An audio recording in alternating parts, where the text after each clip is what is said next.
అలాగే అక్క ఎక్కడికి వెళ్తున్నావు? బజార్కు వెళ్తున్నాను చెల్లి, కూరగాయలు తేవడానికి. కూరగాయలు ఎలా తెస్తావు? ఏముంది, వాళ్ళు కవర్ ఇస్తారు కదా. కూరగాయల వాళ్ళు ఇచ్చే covers single use plastic covers. వాటిని వాడడం వల్ల పర్యావరణానికి, మన ఆరోగ్యానికి హానికరం.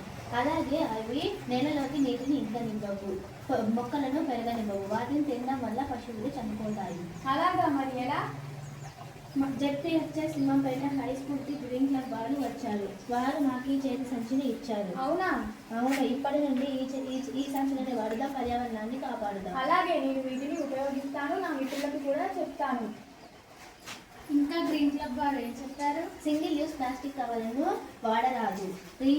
అత్యవసరమైతే రీయూజ్ ప్లాస్టిక్ని వాడి రీసైకిల్కి ఇచ్చి, రీసైకిల్ తర్వాత మిగిలిపోయిన వాటిని శక్తి ఉత్పత్తి చేయాలని పోరాడ సూత్రం చెప్పారు. అవును, వారు చాలా మంచి విషయం చెప్పారు. అందరం వాటినే పాటిద్దాం.